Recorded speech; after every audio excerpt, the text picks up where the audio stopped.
This is Polyamory Weekly, episode 581 for October 6, 2019. Coming up on today's show, I'm tired of the restrictions my monogamous husband puts on me. It's coming up on today's show.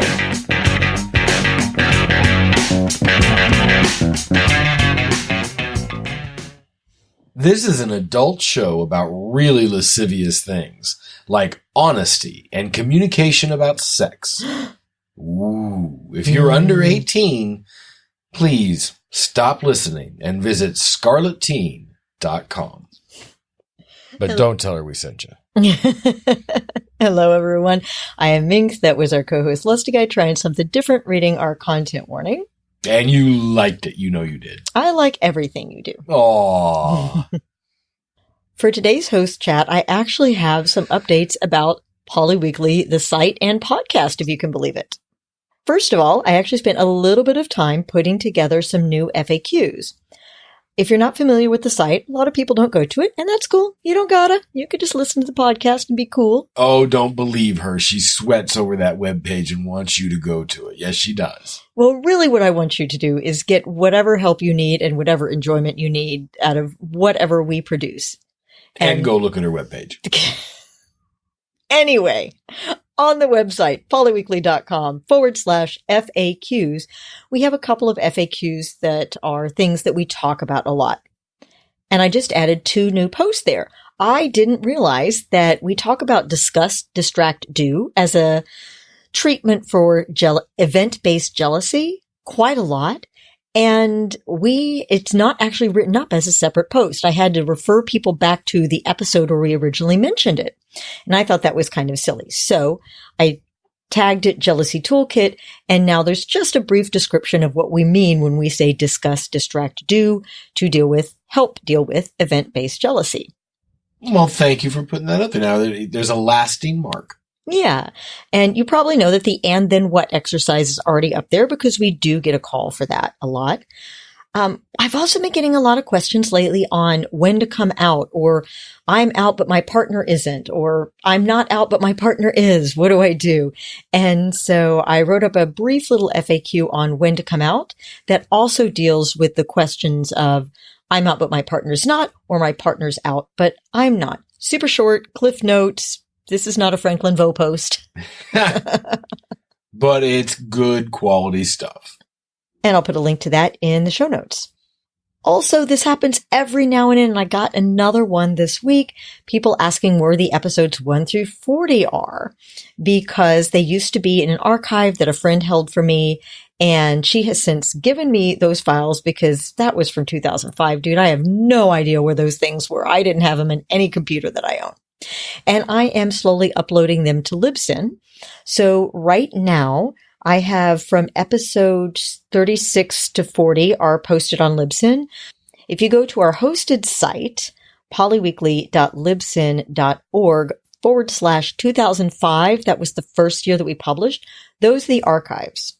So if you go there, you will see those episodes. And as I continue to add more, I've got a couple more queued up. I just only have a certain amount of bandwidth per month, so I can only load a certain number per month. But within a few months, we should have the rest of episodes 1 through 40, and I'll be able to answer the question, where are those episodes with? They're on LibSyn. Yay!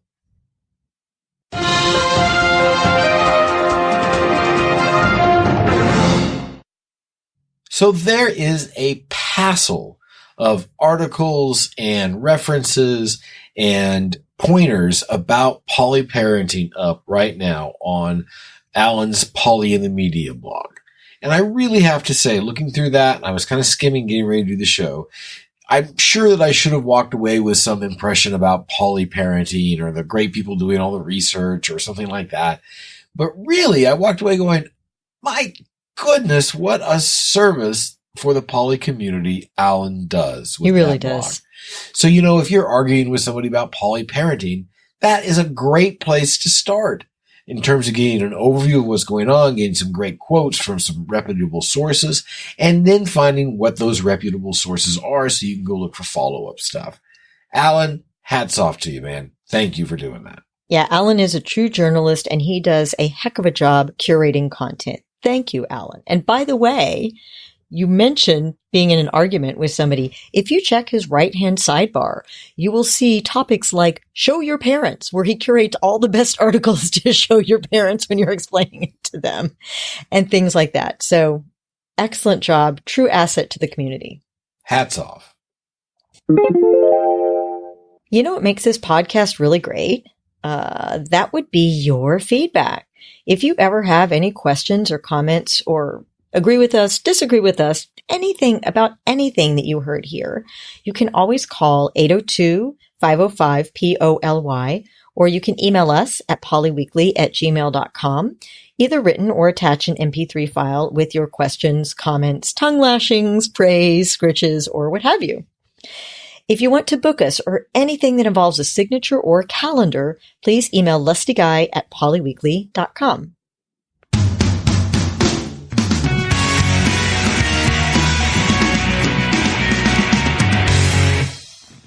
Our listener letter this week is from Newseeker, and she is married, has been for 10 years. She has been open in her relationship for 4 and has a partner of 3 years. But her husband is concerned that, quote, I love 2 men at the same time, albeit differently and for different reasons. Although she's the one who asked to open the marriage, she writes, I'm getting to the point where I'm tired of fighting about it. He doesn't like the way I'm executing the openness of our marriage. Doesn't want feeling involved, wants me sleeping with more people and more random people, doesn't like that I'm truly in a loving relationship with someone else. I'm the trailblazer in trying new and different things, pushing the envelope and being a bit wily. I'm an adventurer and explorer in all areas of my life where he's clearly a creature of comfort. I remind myself all the time that I need to go as slow as my husband needs to go to feel comfortable. But I'm starting to get resentful in not being able to live my life in my way. That feels selfish since I made a commitment and said vows, but it's true. It's taxing on my emotions to ask Hubs if and when I can see my partner. It's annoying to my partner that I can never answer him on when I will see him because I'm uncomfortable asking my husband and don't want to upset him. My partner can't make plans with other people because he never knows when I'm coming over, which is unfair to him. Any advice? Oh, we have lots of advice. Well, I don't know about advice, but thoughts anyway. We have many thoughts on this. Well, thank you for writing in, Newseeker. And I have to say, my heart goes out to you. That just seems like a really difficult, uncomfortable situation. Right off the top, one of the things that I question is that I hear a lot of the permission model of a relationship going on there. Yeah. Now, what I mean by that is I'm not allowed to do this. I can't do this. And by the way, what the hell? My partner can't make other plans with other people because he never knows when I'm coming over. Unfair to him. What, are you sneaking out in the middle of the night when you don't have to ask permission? This is one of the problems with the permission model of relationships. We do permission not with our adult intimate relationships that are successful, but with our child relationships between parents and children, or between law enforcement officers and people they're subject to. Things like that. And that flavor of relationship on a full-time 24/7 basis doesn't tend to work real well with independent adults. I know right now we're going to get a letter from some fetish saying, I love it 24/7. Okay, great. You do. I believe you. I validate your experience. But that's negotiated and with full knowledge and consent. It doesn't, I'm not getting a lot of consent off of this. I'm getting concessions off of this. That's a fine layer of distinction. I don't have the intimate knowledge that I need to know about her level of consent here. My presumption, because she's an adult, is that she's consenting. But that's a whole other thing. I'm actually talking about the model of the relationship here. You are granting, at the very least, your husband, and I don't know if he's granting you back in return, the ability to give each other permission. And I think that model for most of us is inherently flawed. It encourages the parent-child relationship instead of an equal relationship. And what happens with parents and children?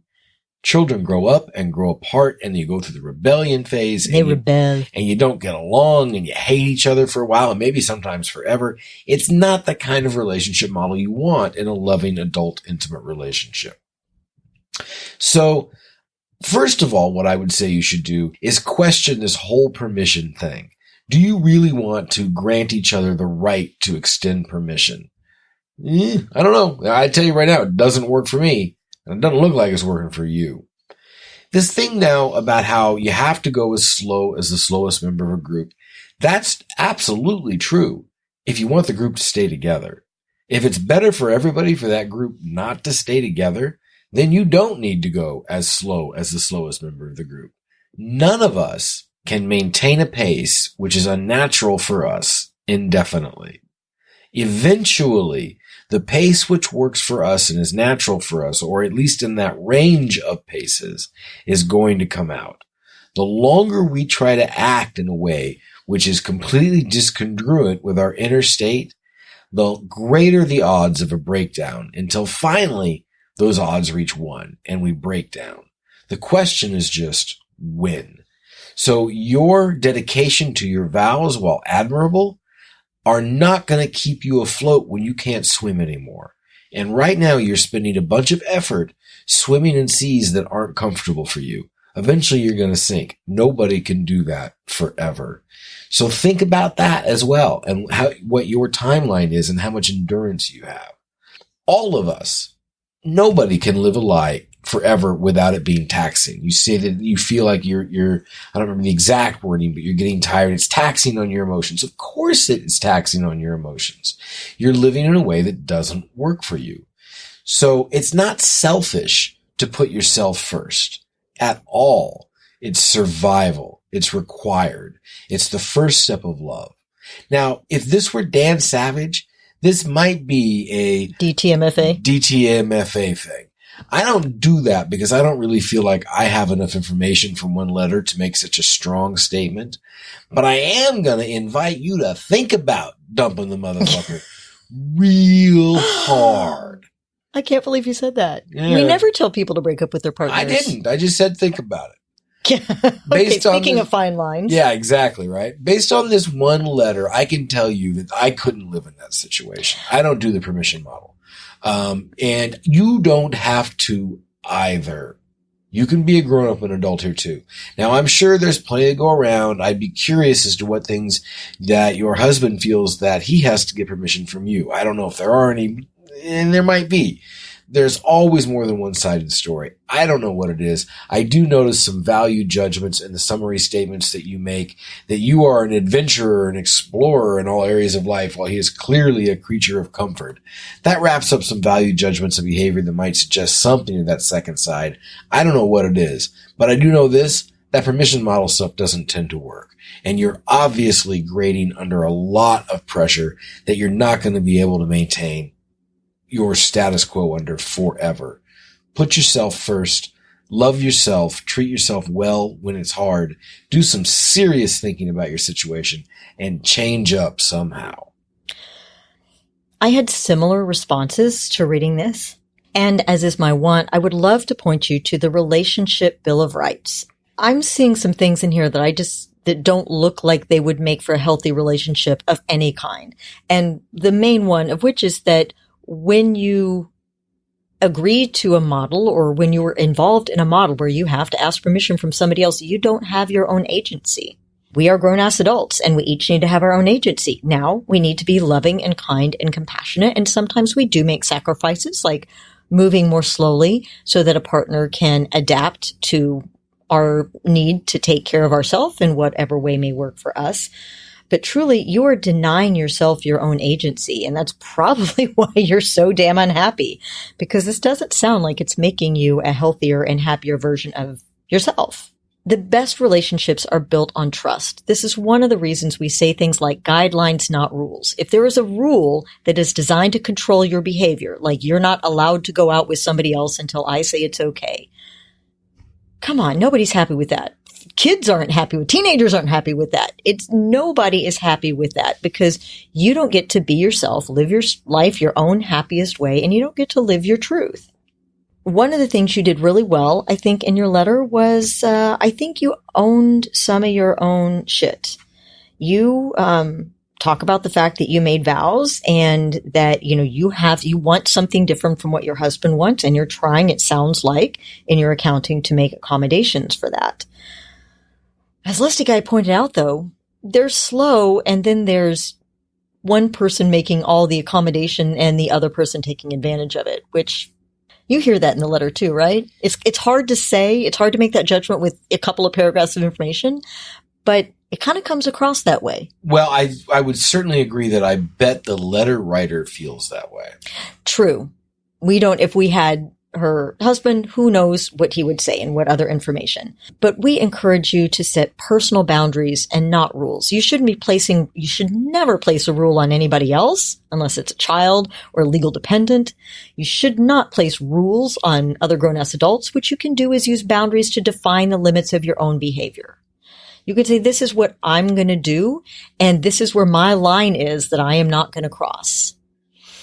And of course, if a partner asks for a favor, like it makes me feel loved when you call me when you're on the way home, sure. If that becomes a rule and there is punishment and arguments and all kinds of negative stuff, if you don't call when you're on the way home, that's now a rule and it's no longer helpful. It's what you're going to end up fighting about, and it's probably what you're going to end up breaking up over. There should be trust and goodwill all around, and it just doesn't sound like that's happening. That's a terrible note to end on. Well, I think what you really have here is an opportunity to consider yourself. Figure out what's important to you and will make you a better version of you, and then love yourself enough to do that. And if that is committing to this marriage and trying to stay to it and make it work somehow, my hat's off to you. And if it's committing to yourself and leaving the marriage, my hat's off to you. If you have advice for Newseeker or disagreed or agreed heartily with the advice that we just gave, you can join the community by commenting on the Facebook post at facebook.com/polyweekly, on Twitter at polyweekly or at cunningminx.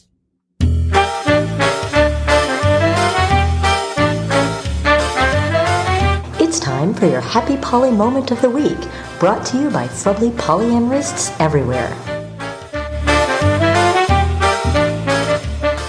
Today's Happy Poly Moment starts out, Dear Minx and lustyguy, I love Polyweekly and I have a happy Poly moment to share. At the beginning of 2019, my partner hooked up with a new guy on Scuff. Good for you, I said. He's cute. The new guy also thought I was cute, so my partner passed messages back and forth between us until I decided an e-introduction was necessary. The new guy and I really hit it off, and now the three of us are an open triad. I had heard from Dan Savage that when three partners are together, often two of them will be canoodling and the third will be left out, and so I was prepared for a little bit of jealousy. I was not prepared for what actually happened when I spent a weekend with them. Two of us would canoodle, and the third would be taking pictures. We had consent for this, and gushing about how adorable the other two were. Aww. When I want to say mushy stuff about one of my partners, I can go to the other one, and we can be mushy together. It's been 6 months, and what started as a hookup is blossoming into a beautiful relationship.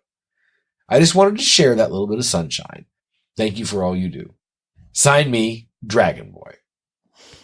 That was super sweet. That is really, really very cool. It's really nice when it works out like that from the beginning. I mean, there might be other bumps along the way. You never know, but it is always nice when you get a nice three-way NRE in the beginning. That's sweet.